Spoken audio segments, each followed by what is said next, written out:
Thomas here with Much Props, going to give you another how-to video. Today I am building something again. It doesn't typically happen here on the channel, but what you don't know is typically I am building 2 to 3 things at a time, and if something snafus or doesn't work out quite right, I can pivot easily to another thing. So I was working on this week's project and I was really getting into it, and I needed some black hot glue gun sticks and couldn't find any. So I had to order some on Amazon, and they're going to take a couple of days to get here, and there's an ice storm coming in Texas, so I need to get something out. Luckily, I had built a mushroom hat for my sister-in-law for Christmas, much like the one I built for my wife, and I thought instead of me just regurgitating the same voiceover like I did in the first one, that I could spin a little story for you and entertain you as I'm building this one. So if you want to watch the detailed instruction on how I made the thing, definitely go watch the one about my wife's. And if you're just here to hear a goofy little story along with seeing a build again in different colors and hopefully making it a little bit easier than last time, then this is the build for you. Without further ado, today we are building another mushroom hat for another mushroom fairy. Let's get to building. There are forests that we walk through and forests we pass by. And then there are forests that watch us as we pass. From the sky, this forest appears unremarkable, an ocean of green, a place easily overlooked on any map. But maps are made by those who do not listen. As we drift lower, the air thickens, the mist curls and parts as if aware of our presence. Sunlight fractures through the canopy, splintering into gold and emerald beams. The forest is old, older than roads, older than names. And somewhere beneath these towering crowns, a path still remembers the feet once walked it. The ground below is soft, layers of moss, fallen needles, and damp earth built up over centuries. Here the forest floor breathes. Tiny spores float in the air like drifting stars. Mushrooms cluster at a base of a tree, their caps glowing faintly. Not bright enough to guide you, but bright enough to notice. This is the forgotten path. It doesn't reveal itself to everyone. It waits. And once, when the forest decides you are meant to walk it, it opens quietly beneath your feet. Today a traveler has found it. They walk carefully, reverently, as though afraid the path might vanish if rushed. They have come for a reason. Far beyond the forest, in a place of moonlit towers and floating gardens, a fairy princess prepares for a moment of great importance. A coronation, a binding, a turning of ages. And for such an occasion, no ordinary adornment will do. The traveler seeks a hat, not merely beautiful, but alive with magic. A mushroom hat, and only one being in all the realms is said to be crafting them properly. As the traveler presses deeper, the forest changes. The trees bend inward, roots twist like knuckles breaking through the soil. The air smell of rain loom and something faintly sweet. Then the forest opens. In the center stands a cabin, grown, not built. Its roof is a vast mushroom cap, layered with soft ridges and speckled spots. Its walls are bark and stone, fused together as if they grew that way. Moss drapes the edges like curtains. A thin curl of smoke rises from the crooked chimney. This is the mushroom cabin, and within it, the hat maker. Inside, time moves differently. The air hums softly as though the enchanted threads vibrate just beyond hearing. Shelves bow beneath the weight of half-finished hats. Each one unique, each one watching. The hat maker works in silence. Their hands are steady, practiced, ancient. No one remembers when they first arrived in the forest. Some say they wandered in and never left. Others say the forest itself shaped them to give form to its magic. Each mushroom hat begins with materials gathered only through trust, never force. The base felt is formed from the cap of a Fedorian elf, a people known for their impeccable headwear and their stubborn refusal to part with it. Only when an elf has lived a full, satisfying life is their cap willingly gifted, imbued with the memory, pride, and impeccable structure. Batting comes next, combed gently from the manes of unicorns. Not stolen, unicorn hair resists greed. Only patience and kindness coaxes it free. Then there's the wool, sheared from a rare, mythical sheep that graze where dreams brush against waking. Their wool carries peculiar properties. It warms without heat, flexes without strain, and subtly shifts textures, deepening on the wearer's mood. To bind these materials together, the maker uses a barbed needle carved from the spines of long-vanished creatures, a beast said to stitch reality back together after the first great magical fracture. Each needle bite locks fibers and spells into place.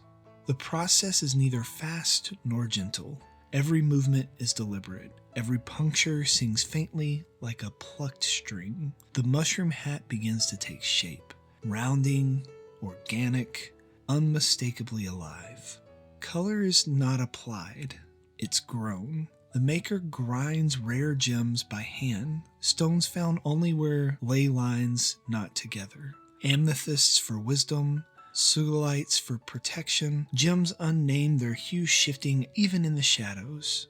Mixed with dew collected at dawn, the colors seep into the felt.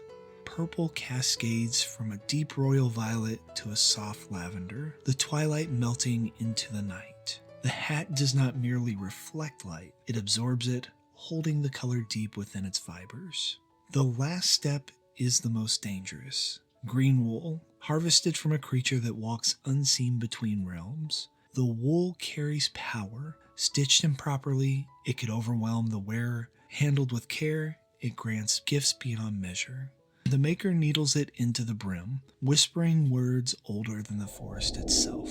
The magic settles, balanced, complete. It is perfect, a harmony of craft, magic, and intention. When the fairy princess wears it, she'll be shielded from all ill intent, guided by intuition, and subtly bound to the forest that helped shape her destiny. Somewhere in the depths of the forgotten forest, the mushroom hat maker remains, working patiently, waiting, because magic does not vanish, it simply chooses quieter places to live.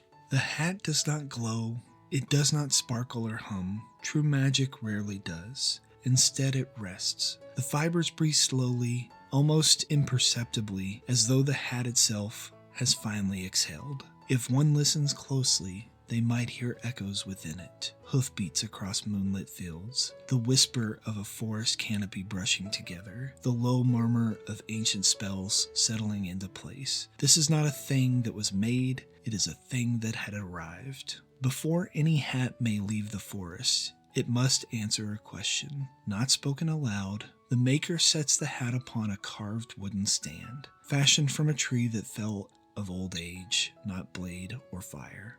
The room grows quiet, even the shelves seem to lean closer. The hat listens.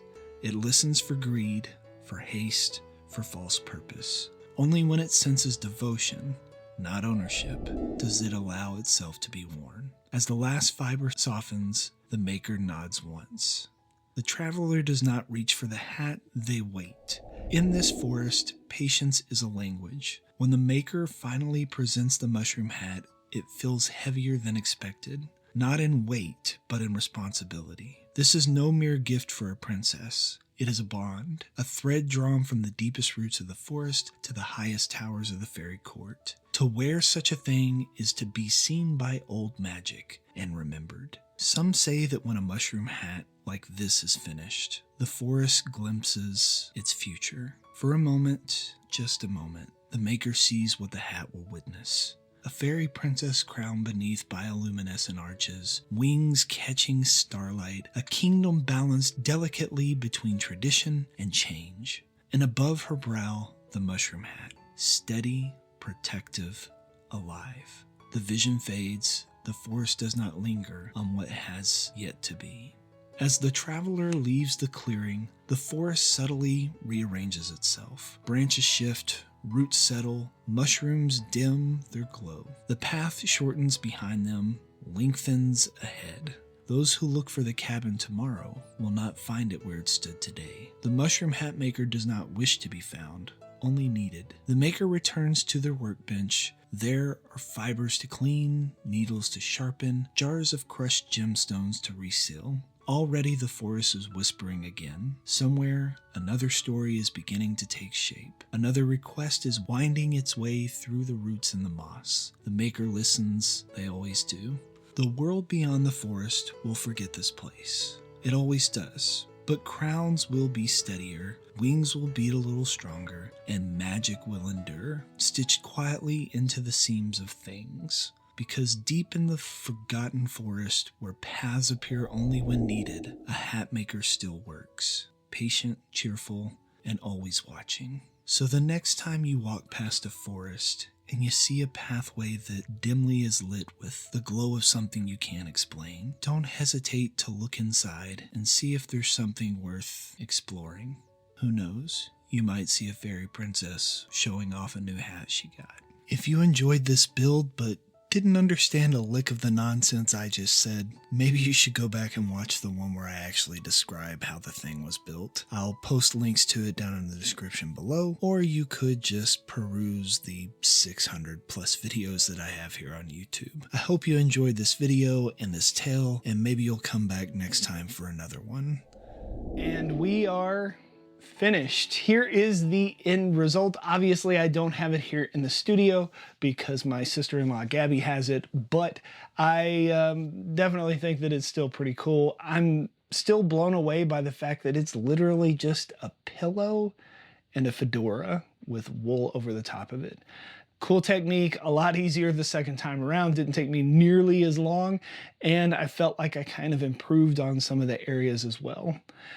Maybe you will try and make one of these yourselves and impress your friends with your ability to build something and build it again, and each time get better and better and better, and maybe be proficient at the end. Maybe. Maybe you'll get some. Yay! And inevitably, they're gonna ask you, how'd you make that? You can give them one of these, tell them, much props. Guess it's time to get ready for a Ren Fair. Just a month or two away. Peace out.